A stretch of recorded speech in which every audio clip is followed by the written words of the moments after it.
The Hillary Clinton machine and the mainstream media, which are surrogates, which are aiding and abetting the Hillary Clinton machine, they are all losing their minds over how to spin this. Spin's a very important word. Couple of things here to note. First, because this gives you the kind of the ammo, so to speak, about how to analyze this. You can deal with particular aspects and particular facts all you want, and that's great, and I'm all for that, and I encourage you to do this. Sometimes you have to know whether to look at the mosaic differently. Do you want to be a microscope or a telescope? Do you want to get up close and look at the interstitial actual pieces of what's going on, the subatomic elements, each particular tile of the mosaic, or do you want to step back and be more of a telescope and look at things far away, look at the big picture? Sometimes you do both, and each circumstance depends or requires certain things. First, follow along. What you have to see here is one of the most devastating blows to the Clinton Foundation, the Clinton Global Initiative, the Clinton machine, Hillary Clinton, the Clinton presidency, the Clinton elevation, the apotheosis, the deification, beatification, whatever you want to call this thing of hers. Something that they knew was out there theoretically, a surprise, an October surprise, which normally means, a la Reagan, that there would be a terrorist attack or something elsewhere, a terrorist attack, some cataclysmic, horrific event that would ultimately inure to the benefit of either Trump and or Hillary, but normally Hillary. That's the idea. Not this cataclysmic event being something that is internal in terms of scandal. So nobody really understood this. The next point. I don't know, and I don't know really who is responsible, because we've got to step back and look at WikiLeaks in general. God bless WikiLeaks, I guess, because we're finding out things that benefit our election, things that the mainstream media should have been involved in. But then again, they can't hack. And be not mistaken, these emails were not authorized. These were hacked, stolen, purloined, snatched, grabbed, whatever you want to call them. But then again, the Pentagon Papers were the same way. And there was a lot of stuff that was happening involving Weinergate that we found out later on, which didn't really matter. And there were some things, and it's been absolutely guaranteed, and it's axiomatic in terms of First Amendment law, that when items are considered and deemed newsworthy, sometimes they can be used and they can necessarily have a claim or a stake or a position of importance, notwithstanding the fact that they are stolen, that they are newsworthy. You know, remember, there's no exclusionary rule in private individual journalism. The exclusionary rule is that which keeps out from evidence information which is deemed to be, against the Fourth Amendment, stolen, taken without a warrant, used in violation of whatever. That's not the case here, because there is no such thing. So, for example, you can't say, hey, you can't use these WikiLeaks. Why? Well, because they were stolen. Well, there's no court you can go to, and it's just dropped. And despite that beautiful, the gargantuan, elephantine cojones of Chris Cuomo, who suggested it's against the law for you to read or to discuss, perhaps, I don't know, WikiLeaks. That was brilliant. So, God bless WikiLeaks. Where is Julian Assange? If this guy's not, if they hit him, if he's hit, if he's whacked, if he's a grease spot, if he's commits suicide, it's not a good thing. And, in fact, also, a la Frankie Five Angels from Godfather 2, you might want to keep an eye on him. That's all I'm going to say. But where would we be without WikiLeaks? Where would we be next? And the reason why I'm giving you this, I'm giving you these little tiles, and I'm putting them out for you, and you can arrange them all you want, and you can attribute or attach as much weight to each one of these little facts. These are just observations that I'm seeing in the morning, which I find fascinating. Next, Huma Abedin. I got to tell you something, and I mean this truly and actually and literally. I am not one who thinks that the personal lives of politicians and even actors and actresses, for the most part, have any real relevance in terms of what's happening. Everybody, every human being, everybody, every family, every adult, if you live long enough, will have certain things in your life that you're not thrilled about, or that might be considered kind of odd, kind of interesting, kind of, dare I say, and I'm really dating myself, Peyton Place-esque, which means nothing today by virtue of this. But read, and I commend to you to get an idea of the background a little bit, just in terms of how these people work. Look at who this Huma Abedin is. How did she ever, this proud Muslim woman with a, whether she's connected with the Muslim Brotherhood, which is not per se illegal, but try explaining that on mainstream media news. But this proud woman, this who I would imagine follows her own particular Islamic rule. I'm no expert on that, but how did this woman ever end up with, since 19 years old, 19 when she first met Hillary Clinton, and if you read her depiction, her view of what happened, it's almost not only starstruck, but it was like, oh my God, the most beautiful woman in the world, oh my God, okay, whatever. I know what you're getting at, and frankly, I don't care. There is nothing wrong in this world. There's nothing wrong with people enjoying a variety of degrees of intimacy, if that's what it is. I don't care. There's plenty of blind items on that one for you to enjoy and have at it. But you have to ask, how did this happen?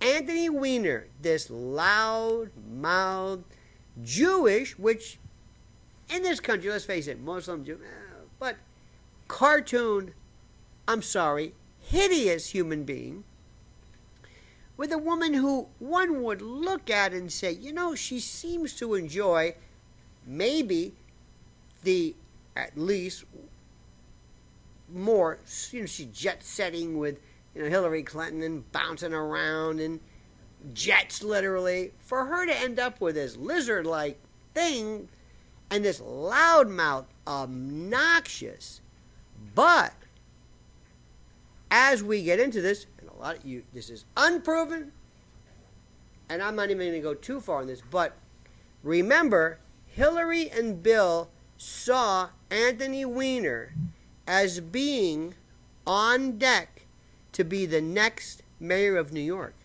Do you know what being the mayor of New York is?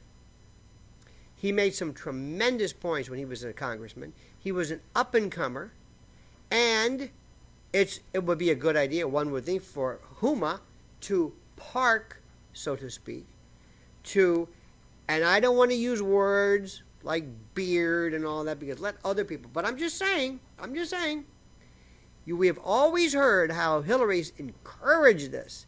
Good idea, good guy, good, because reading Huma's words, reading what she has said about how she met this guy, their first date, she didn't like him, and watch the Anthony Weiner documentary. Watch this. Ladies and gentlemen of the jury in particular, watch Huma's reaction. Watch the way she deals with this.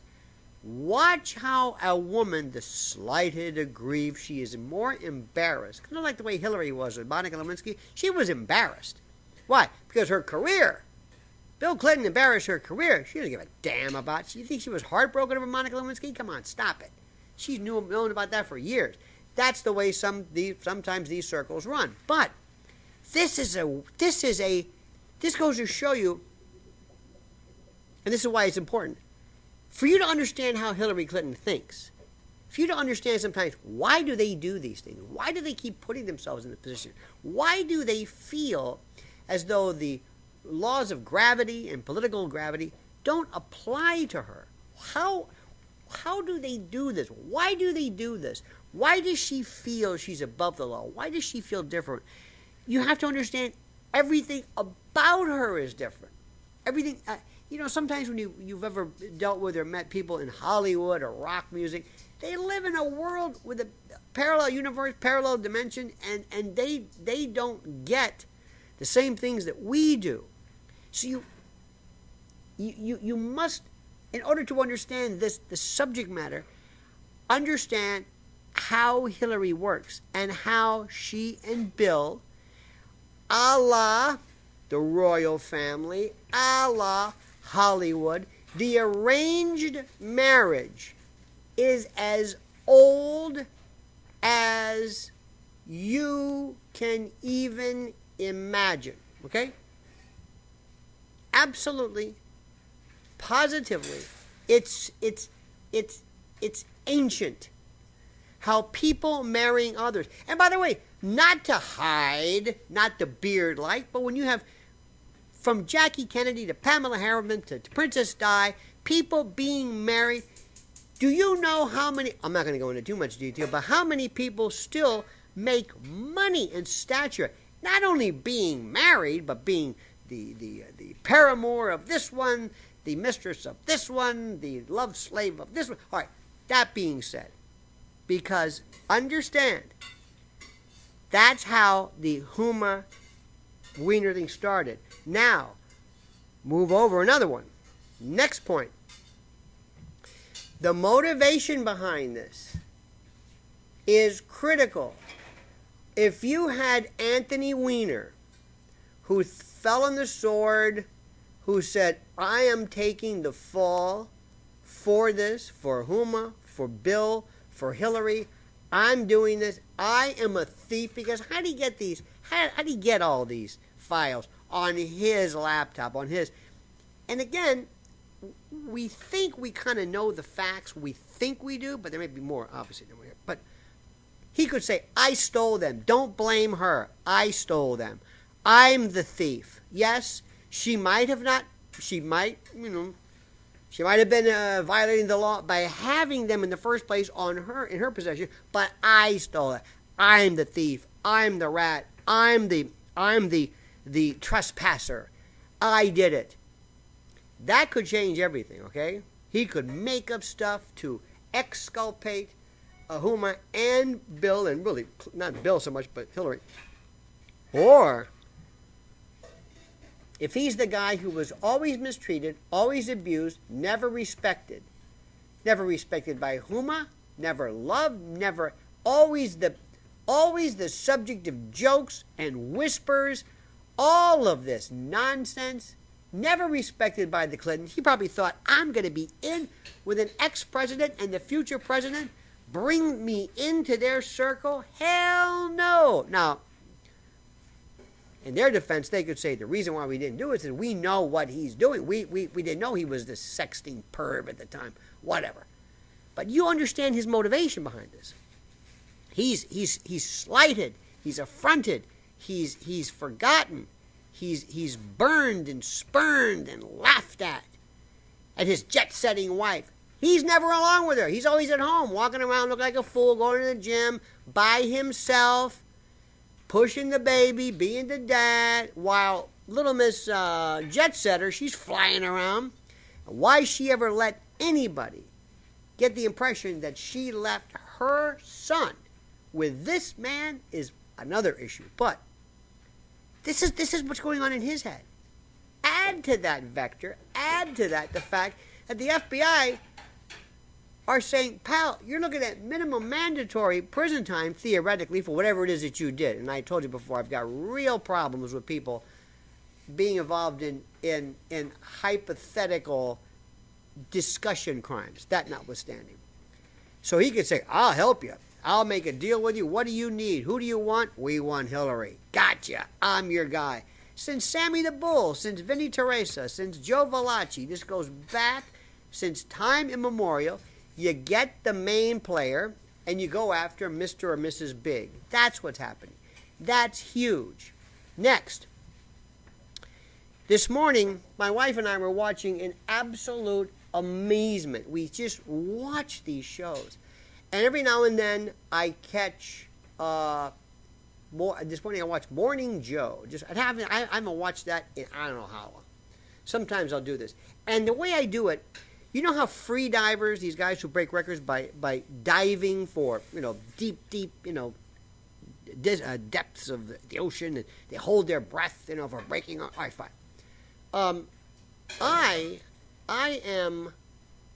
I do this sometimes to build up my resistance to this utter bullshit that I got to deal with, but also just to see how people are spinning it. And this morning, I watched Morning Joe and Mika. By the way, Mika, I thought Al Roker was a lucky guy. Al Roker, I don't know how much money he made, but this guy's walking around doing nothing. Talking about the weather? The weather? How about talking about the time? Or the wind? Or the sun? And getting paid? Mika's got it made. Because she just sits back and she just reacts. She says absolutely nothing. And I'm telling you, it's a gig. Imagine if you put me on something involving, I don't know, some panel on particle physics or women's couture or dog grooming or something I know nothing about, I could sit there and say, well, what do you think? Joining us right now is Anna Wintour. Anna, what do you think about that? I don't know. Just bring us up. Doggy right now is American Dog Groomer. Let's go right now to Dog Grooming Expert. Let's go right now to the editor of Dog Groomer's Manual Monthly. Let's go right now to Dog Grooming. Let's go to the Westminster Kennel. And all of a sudden, I'm doing dog grooming stuff, making millions of dollars, and I don't know shit about dog grooming. That's Mika.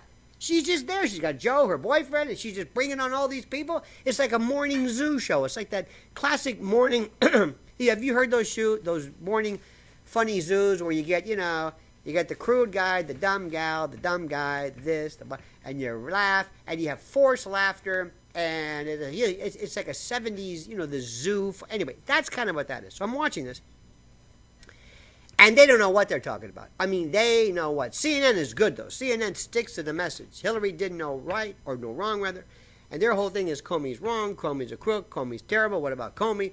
Comey, who gives a damn about Comey? What about the truth? What about the authenticity aspects of this? What about the actual facts themselves? So I'm watching this, and I'm mesmerized by how these people are talking about the very same thing over and over and over again, basically saying nothing. It is nothing.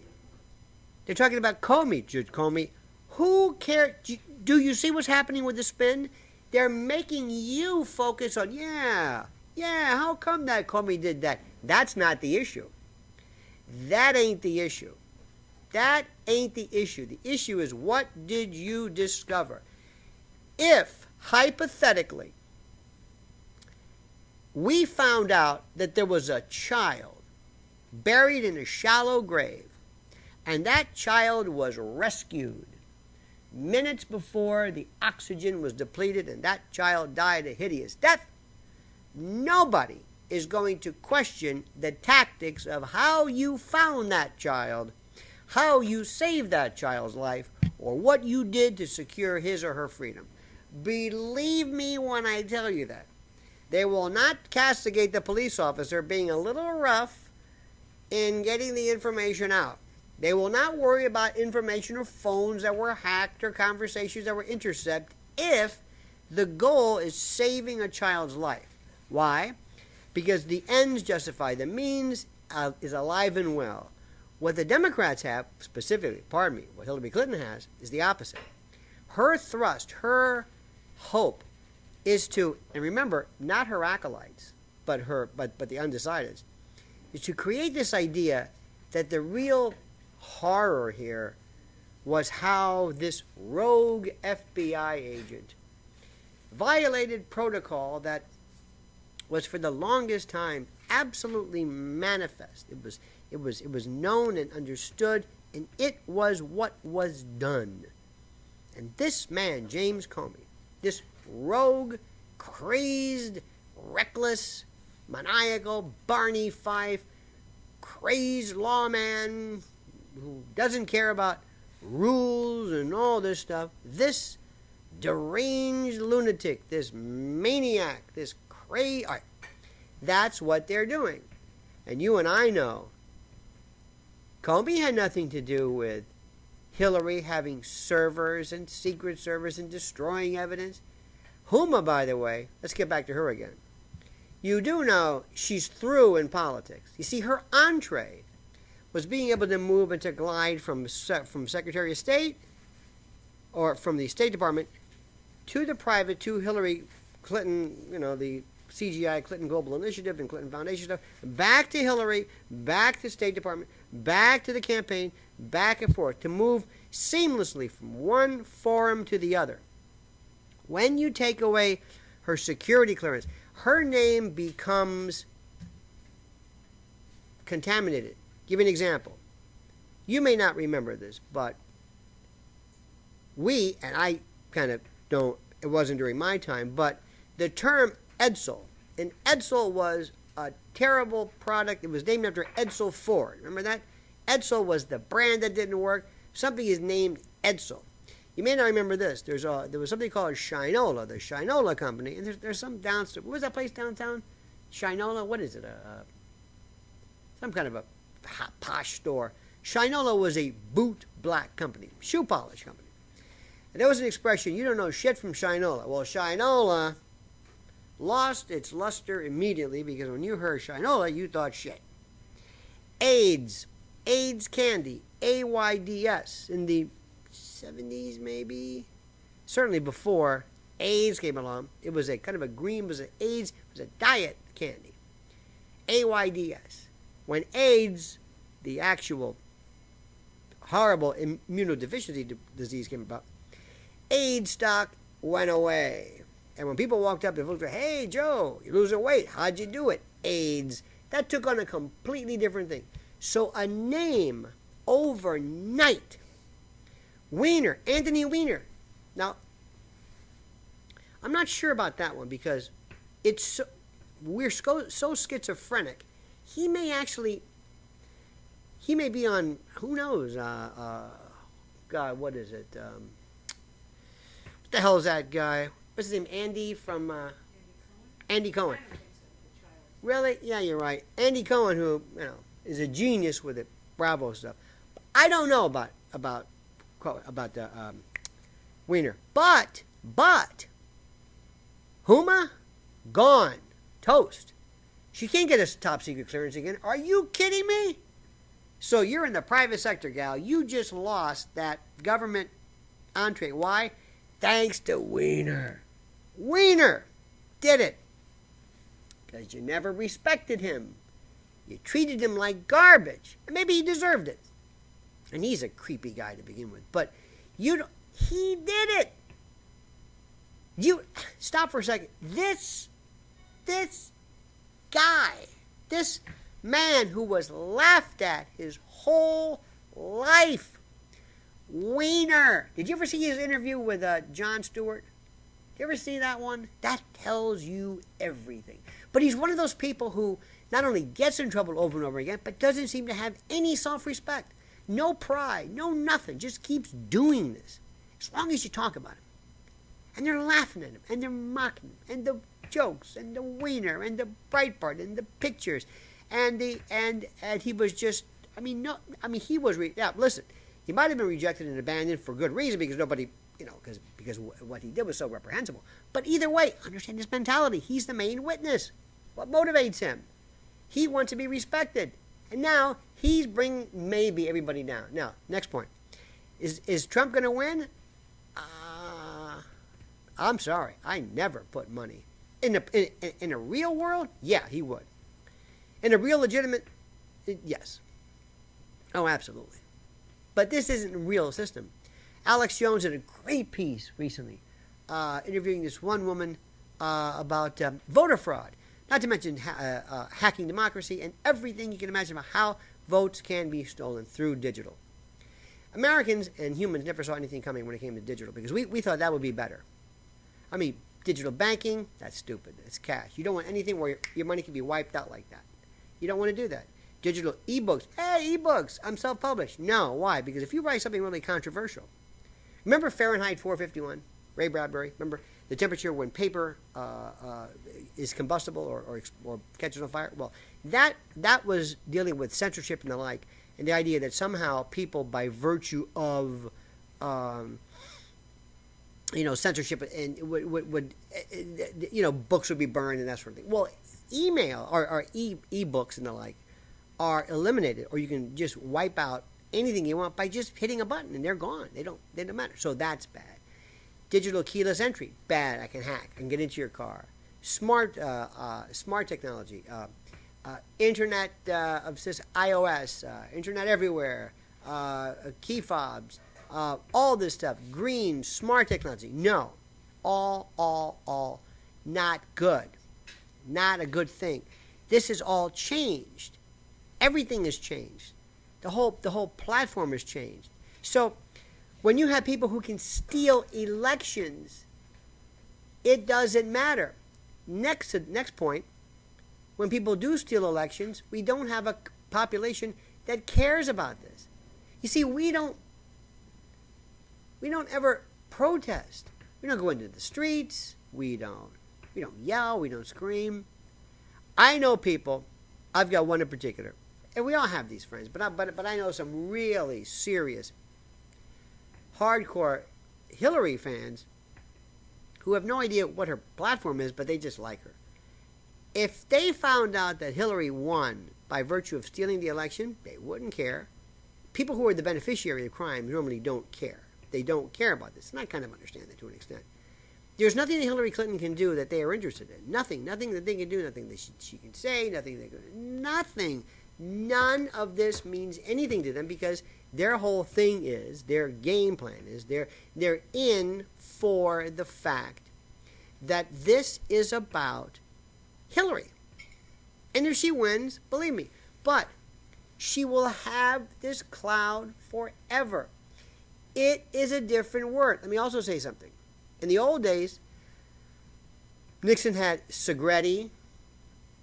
He had his G. Gordon Liddy's and those guys. And Hillary Clinton had his, or their, if you will, Sidney Blumenthal, and their dirty tricksters, because that's where the birther stuff came from. Today, Donald Trump and this new faction have Roger Stone, WikiLeaks, and a team of people. You may not know their name, you may not know who they are, using the platform of social media to completely change the complexion and the texture of politics as we know it, like you have never seen. It's a different world today. So when you do this, let me just also say, kind of in conclusion, I'm going to wrap this up. Donald Trump, I don't know who said this, but Donald Trump did more with 140 characters and a Twitter account than Hillary Clinton could do what her best did. He redefined how this thing works. Years ago, there was a man named Tony Schwartz. Tony Schwartz, know this name. Tony Schwartz was the architect of the famous Daisy commercial. And we've been hearing about this later because the girl who supposedly was in the Daisy commercial came out against Hillary Clinton, or against Trump for Hillary Clinton because of the nuclear bomb. In fact, Hillary is more likely to detonate a bomb than Trump. But anyway, so Tony Schwartz came up with this one where it's this little girl, she does a daisy, and she's counting down 10, 9, 8, 7. She's doing this thing.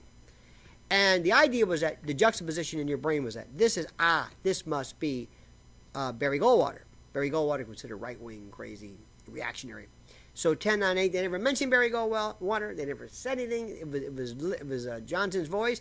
And the commercial ran one time. It was considered the most important, critical commercial of its time ever. All right, that's then. Now, Donald Trump came along. He did what Jack Kennedy did using television when he won on television the first debate.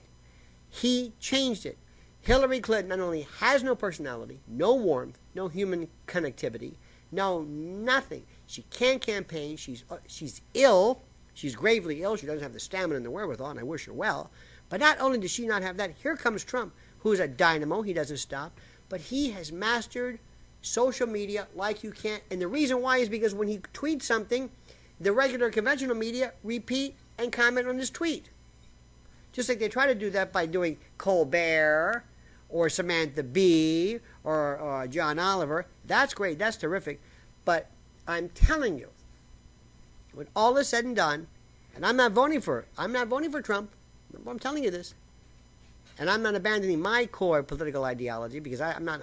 But what I'm telling you is the truth. Looking at this thing, handicapping this race as I have, he is a genius. She doesn't have it. Good. Now you go out today and you tell all of your friends, remember what I told you, commit this to memory because this is about the truth. This isn't about partisanship, okay? Now, number two, I always ask you, listen, make sure you like this, check like, it's very important for, keeping track of the diagnostic, whatever it is. And also, subscribe to this. Subscribe to my channel and spread the word. We're after truth, my friends. This is Lionel time. We are justice warriors. We want truth, liberty, no matter how the chips or where they fall. And don't forget now, you may comment as you see fit.